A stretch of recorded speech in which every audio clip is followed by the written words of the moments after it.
Olá pessoal, bem-vindos ao nosso curso de Direito Processual Civil. Eu sou a professora Alexia e estamos conversando sobre o processo de conhecimento pelo procedimento comum. Estamos falando então do livro 1 da parte especial do Código de Processo Civil. Esse livro 1, cujo título é do processo de conhecimento e do cumprimento de sentença, nas nossas últimas aulas nós falamos de toda a fase cognitiva desse procedimento comum. Nós falamos da petição inicial, falamos do recebimento dessa inicial, da citação do réu, a audiência de conciliação ou mediação, a contestação, a fase de saneamento, fase de instrução e julgamento e chegamos na sentença. Analisamos o conteúdo da sentença, a formação da coisa julgada. Só que, a partir do momento que o meu processo chega nesse ponto da sentença, e nós vimos que a sentença, pela nova classificação do Código de Processo Civil, no artigo 203, parágrafo 1º, é quando o juiz aplica o artigo 485 sem resolver o mérito, ou aplica o 487 resolvendo o mérito, com resolução do mérito, essa sentença ela está passível de recursos. Então, da sentença você poderá apelar para o tribunal hierarquicamente superior, do tribunal podemos ter agravo, podemos ter recurso especial, recurso extraordinário, então nós temos uma série de recursos. Só que nós não vamos falar de recursos agora, porque os recursos estão no livro 3 da parte especial, que fala dos meios de impugnação das decisões judiciais. Então nós trataremos sim de recurso no nosso curso de processo civil, mas numas aulas um pouquinho mais para frente. Então, em que momento do processo a gente chega agora? Bom, se o juiz proferiu sentença e nós vamos analisar os recursos posteriormente, significa que em um dado momento, não sabemos quando vai se dar esse dado momento, se vai ser em primeiro grau, em segundo grau ou nos tribunais superiores, mas num dado momento do processo, essa sentença ela vai transitar em julgado.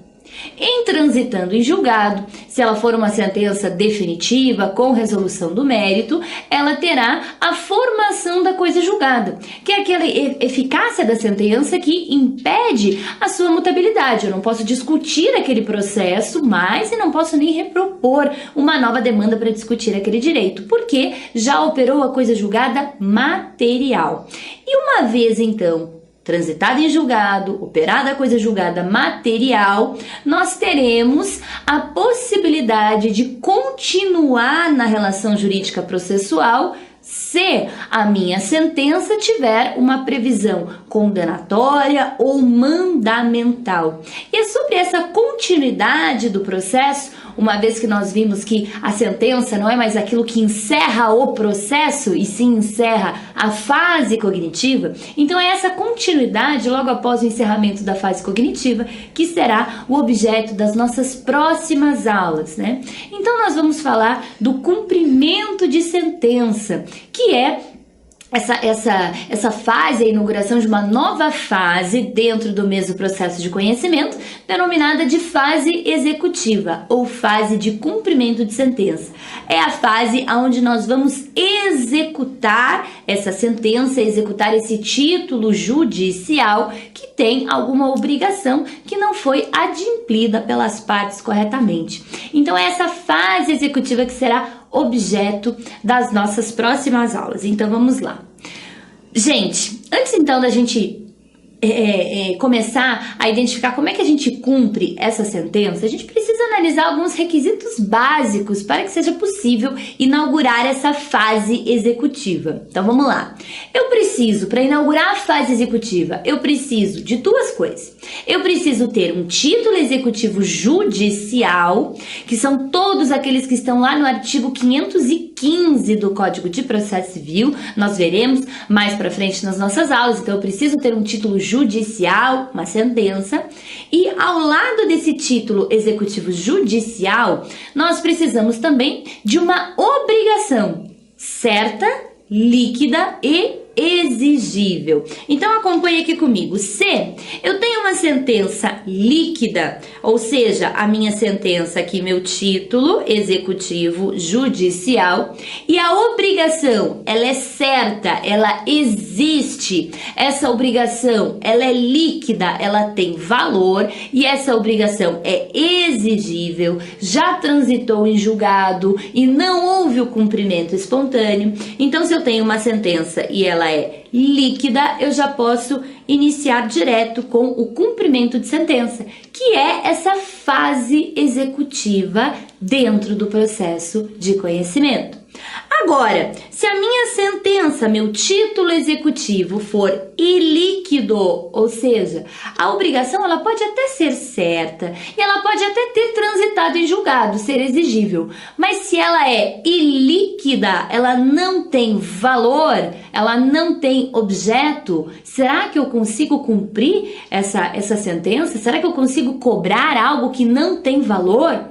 Não consigo. Então, antes de iniciar o cumprimento de sentença, nós teremos que fazer primeiro a liquidação da sentença, que nada mais é do que encontrar o valor para depois dar seguimento ao cumprimento de sentença. Então, vamos lá, vamos repetir para que esse assunto fique bem assentado na nossa memória.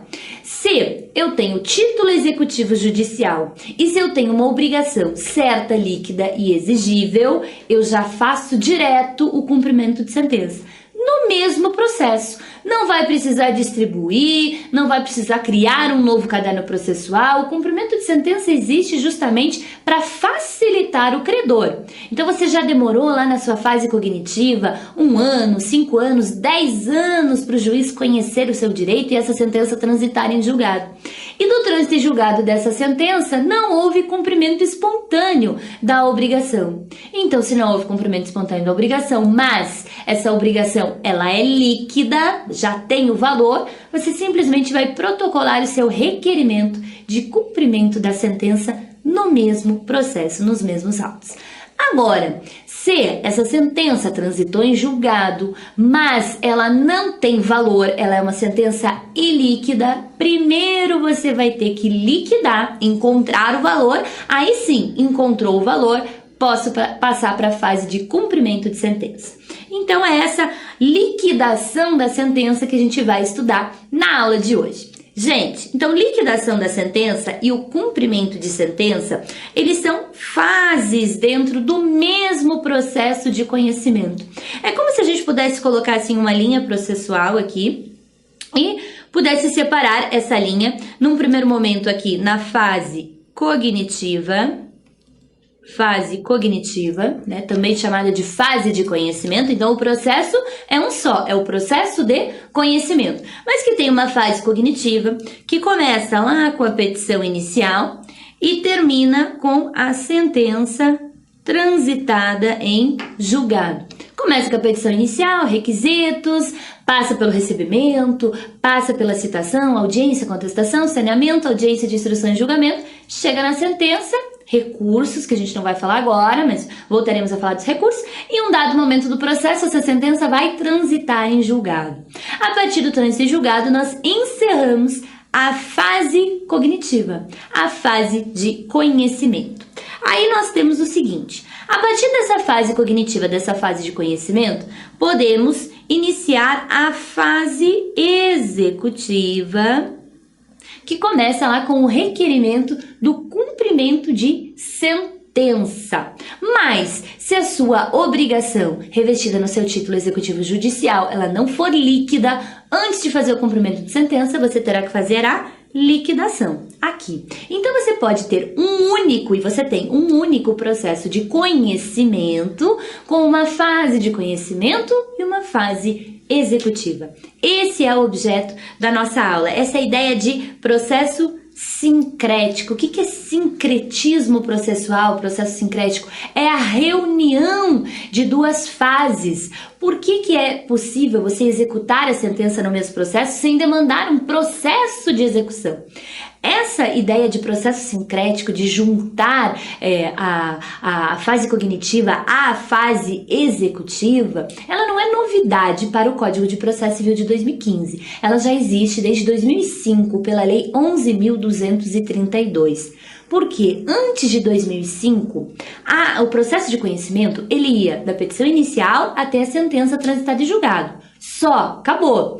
Aí depois, se essa sentença não fosse cumprida espontaneamente, antes de 2005 você teria que entrar com um novo processo, que seria o processo de execução, pagando custas, distribuição, oficial de justiça ou correio para fazer diligência, honorários, sucumbência, um novo caderno processual, mais um processo para fazer estatística no nosso Poder Judiciário, enfim, uma série de coisas relacionadas à instauração de uma nova relação jurídica, e você teria lá um processo de conhecimento e um processo de execução.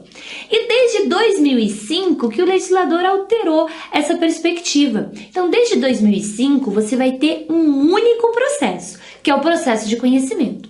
E dentro desse processo de conhecimento, você vai conhecer o direito da parte, a sentença, o juiz vai proferir sentença, essa sentença vai transitar em julgado, e no trânsito em julgado, se a parte não cumprir espontaneamente a obrigação, no mesmo processo, você vai iniciar a fase executiva cobrando essa obrigação. E se essa obrigação não for líquida, você vai iniciar a fase de liquidação. Então, tudo virou fases dentro de um mesmo processo de conhecimento. Podemos ter vários volumes de autos, né? Às vezes o processo tem muito documento, tem muitas etapas que não cabem num único caderno processual. Então dá pra gente ter vários volumes, 10, 20, 90 volumes de autos de processo. Mas o processo é um só, tem um só número, uma só relação jurídica. Então essa é a ideia de processo sincrético, de sincretismo processual, que veio com a Lei 11.232 de 2005. Então é a junção da cognição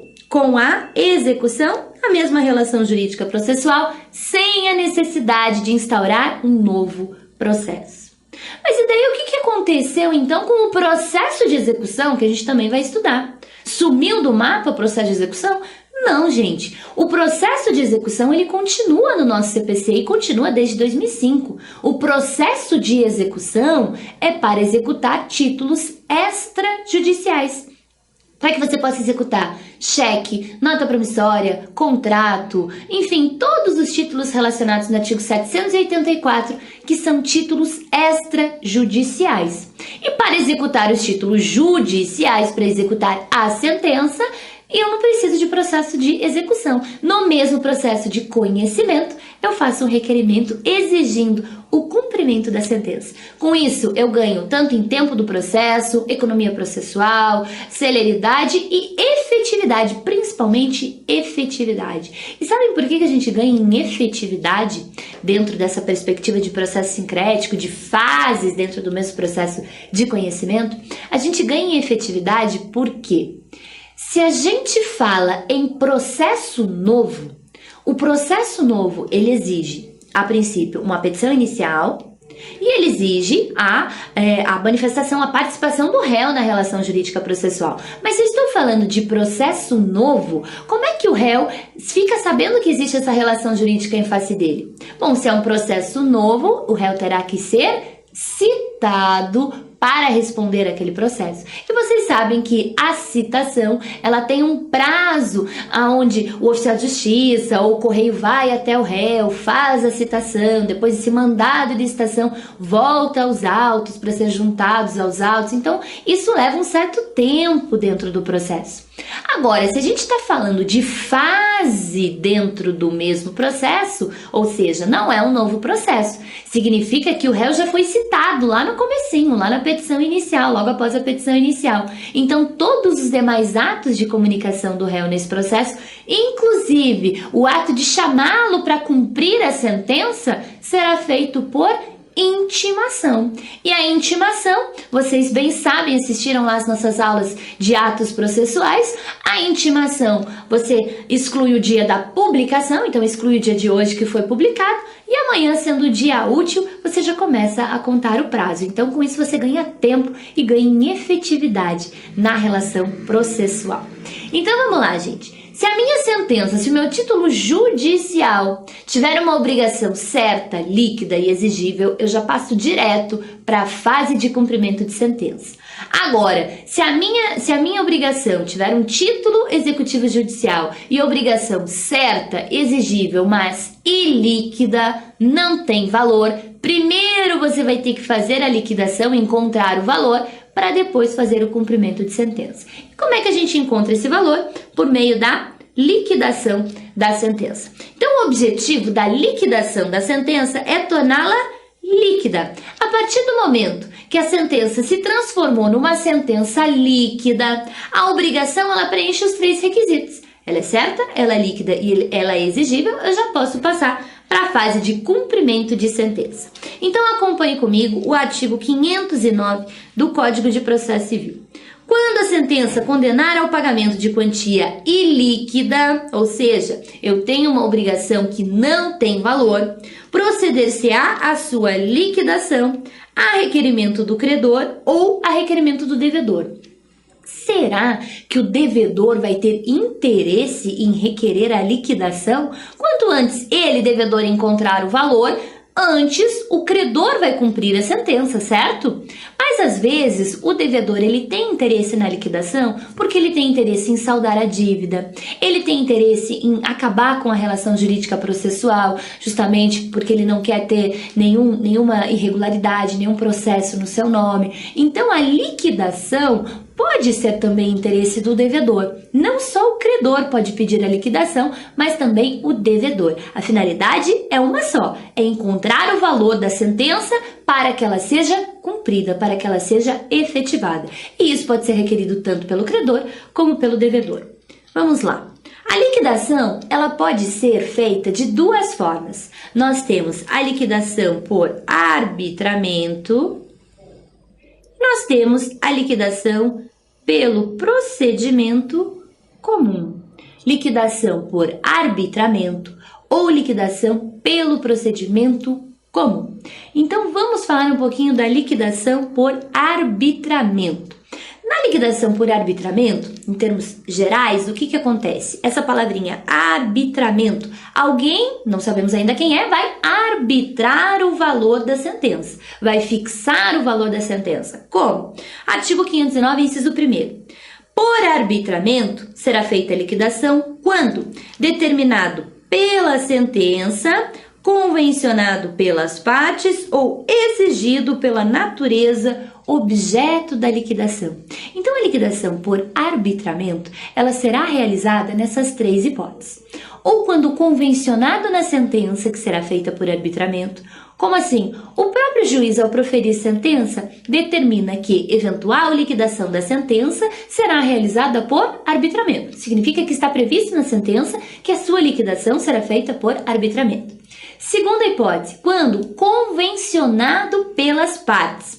Essa convenção das partes tanto pode acontecer durante a relação jurídica processual, nós já estudamos os negócios jurídicos processuais, lá nos atos das partes, nós estudamos os negócios jurídicos processuais que estão lá no artigo 190. Então, nada impede que as partes, lá no comecinho da relação jurídica, se reúnam e resolvam que eventual liquidação da sentença a ser proferida será realizada por arbitramento. As partes convencionaram. Ou essa convenção pode acontecer assim, ou essa convenção pode ocorrer, no decorrer do processo ou até posterior à sentença por meio de um acordo apenas para regularizar que a liquidação será feita por arbitramento. Então, desde que haja a convenção das partes nesse sentido, de que a liquidação será feita por arbitramento, a gente preenche a segunda hipótese.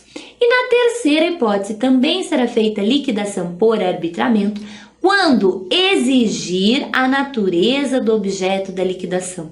O que é isso? Quando você precisa, por exemplo, de realizar uma perícia, realizar alguma prova documental ou pericial que exija que o juiz arbitre o valor da obrigação. Então, é nesse sentido, nessas 3 hipóteses, que nós temos a realização da liquidação por arbitramento.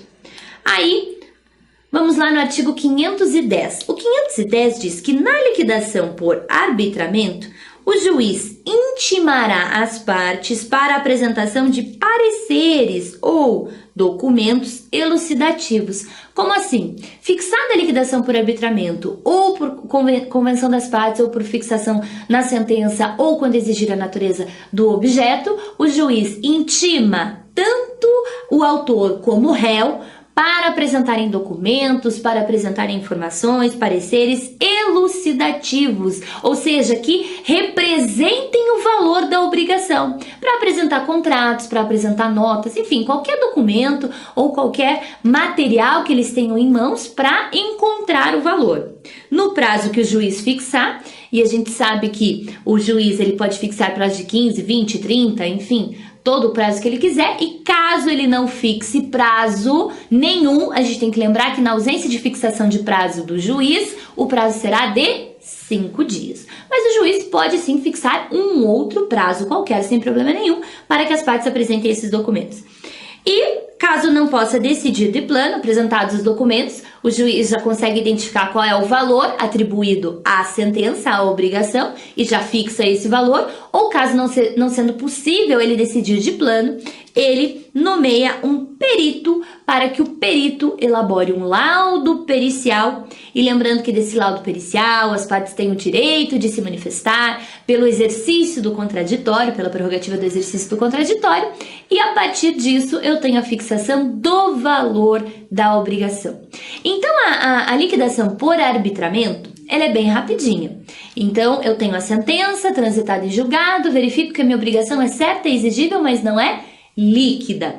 O juiz intima as partes, se for uma dessas três hipóteses, né, fixado na sentença, convencionado pelas partes, ou quando exigir a natureza do objeto, o juiz intima ambas as partes para apresentar a documentação pertinente. O juiz de plano já fixa o valor, é 200 mil reais o valor da obrigação, ou se ele não conseguir resolver isso de plano, ele nomeia um perito, esse perito elabora um laudo pericial do qual as partes se manifestam, e a partir dessa manifestação, a fixação do valor da obrigação, 200 mil reais. Então essa é a liquidação por arbitramento. Recebe esse nome porque é o juiz que arbitra, ou de plano, ou mediante o auxílio do perito judicial.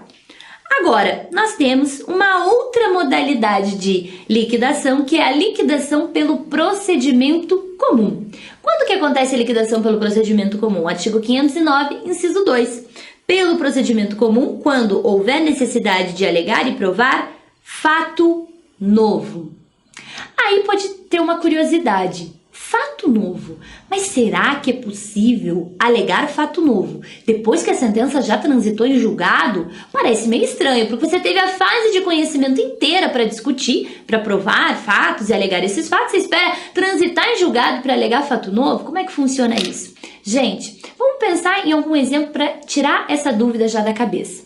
Se a gente pensar numa situação que foge um pouquinho a regra do processo civil, mas tem tudo a ver com o processo civil. Se a gente pensar na seguinte situação, um sujeito foi cometer um furto ou foi cometer um roubo numa loja e acabou quebrando a vitrine da loja. Foi feito toda a questão do inquérito policial, foi oferecida a denúncia e ele está sendo processado criminalmente. Então essa relação criminal do crime que ele praticou não interessa para nós do processo civil. Eu vou ter uma sentença condenatória transitada em julgado lá na vara criminal, condenando o sujeito a uma pena privativa de liberdade, uma pena restritiva de direito, enfim, não sei qual é a pena, também não nos interessa aqui para o processo civil. Mas o que nos interessa é que esse sujeito, quando ele foi praticar o crime ao qual ele foi condenado por esse crime, ele causou um prejuízo material para a loja. Então, tanto a questão dos objetos que ele roubou, como em questão a vitrine da loja que ele quebrou, a porta, enfim, todo um dano material. E o que acontece? O juiz criminal, ele não é necessário ao juiz criminal quantificar esse prejuízo, certo? O que o juiz criminal tem que fazer é cuidar do crime. Vai lá ver a situação da pena, as atenuantes, as agravantes e vai fixar a pena, vai condenar o sujeito e ele vai cumprir a pena dele. Agora, no cível, eu preciso recuperar esse prejuízo, a loja precisa recuperar esse valor. Então, o que acontece? Eu posso fazer cobrar essa indenização no cível? Claro que sim. Só que no momento que eu chego com essa sentença condenatória para para o cível, essa sentença condenatória não me apresenta valor nenhum. Ela me apresenta que o sujeito praticou o crime, prejudicou a loja e que ele foi condenado e está cumprindo pena. Mas não apresenta o valor. Então eu não tenho que provar um fato novo que o juiz do cível até então desconhece. Eu não vou ter que provar o valor dos objetos, o valor da vitrine da loja, se já foi pago para pedir o reembolso? Sim. Então é a produção de um fato novo? É a produção de um fato novo. Liquidação pelo procedimento comum. Então, sempre quando houver a necessidade de se provar um fato novo para encontrar o valor da obrigação, a liquidação será feita pelo procedimento comum. E antes da gente verificar como é que é esse procedimento comum, assim como a gente fez com a liquidação por arbitramento, é importantíssimo a gente anotar o seguinte. Vamos supor que eu precise provar um fato novo para encontrar o valor, mas ao mesmo tempo o juiz fixou na sentença que essa liquidação seria feita por arbitramento. O que eu tenho? Conflito do artigo 509, com o inciso 1º e do inciso 2º. Então, para a gente tirar de vez essa dúvida da cabeça, toda vez que a liquidação por arbitramento, as 3 hipóteses, acabar contrariando a liquidação pelo procedimento comum, que tem uma única hipótese, quando eu preciso provar fato novo, toda vez que colidirem essas 2 hipóteses, o que a gente vai fazer para identificar qual é o tipo de liquidação que a gente vai usar? Quando houver colisão da liquidação por arbitramento com a liquidação pelo procedimento comum, a gente sempre vai olhar se tem ou não fato novo. Se tem que provar fato novo, não interessa se foi fixado em sentença, se foi convencionado pelas partes ou se a natureza exige que seja por arbitramento. Se houver necessidade de provar fato novo, sempre liquidação pelo procedimento comum. Agora, não há necessidade de provar fato novo, aí liquidação por arbitramento, beleza? Então vamos verificar como é que é a liquidação pelo procedimento comum. Artigo 511. Na liquidação pelo procedimento comum, o juiz determinará a intimação do requerido na pessoa do seu advogado para, querendo, apresentar contestação no prazo de 15 dias. Olha que interessante essa liquidação pelo procedimento comum. Enquanto a liquidação por arbitramento, o juiz intima as partes para apresentar documentos e ele já fixa o valor da obrigação, ou sozinho ou mediante o perito, na liquidação pelo procedimento comum, e é por isso que ela recebe esse nome, é como se eu tivesse um mini procedimento comum para encontrar o valor da obrigação. Então, ele vai intimar o requerido vai contestar, então eu tenho que provar o fato novo, vou fazer meu requerimento de liquidação. O juiz vai intimar o requerido para o requerido se manifestar sobre o meu requerimento de liquidação, vai fazer a contestação dessa minha petição, vai trazer os argumentos, vai trazer provas, vai fazer uma defesa direta, vai fazer uma defesa indireta, enfim, vai trazer todos os elementos necessários. Aí será feito o saneamento dessa relação, o juiz pode marcar audiência de instrução e julgamento para que as partes provem, posso levar testemunha, posso pedir perícia, ata notarial, prova documental, enfim, todos os meios de prova, desde que moralmente permitidos, né? Posso levar todos os meios de prova, vou fazer audiência, razões finais, então é como se fosse um mini processinho de conhecimento para encontrar o valor. É mais demorado que a liquidação por arbitramento? Sim. Isso justifica? Claro que sim. Porque se você tem que provar um fato novo, esse fato é desconhecido do juiz. Ele precisa se convencer desse fato novo, ele precisa conhecer esse fato novo.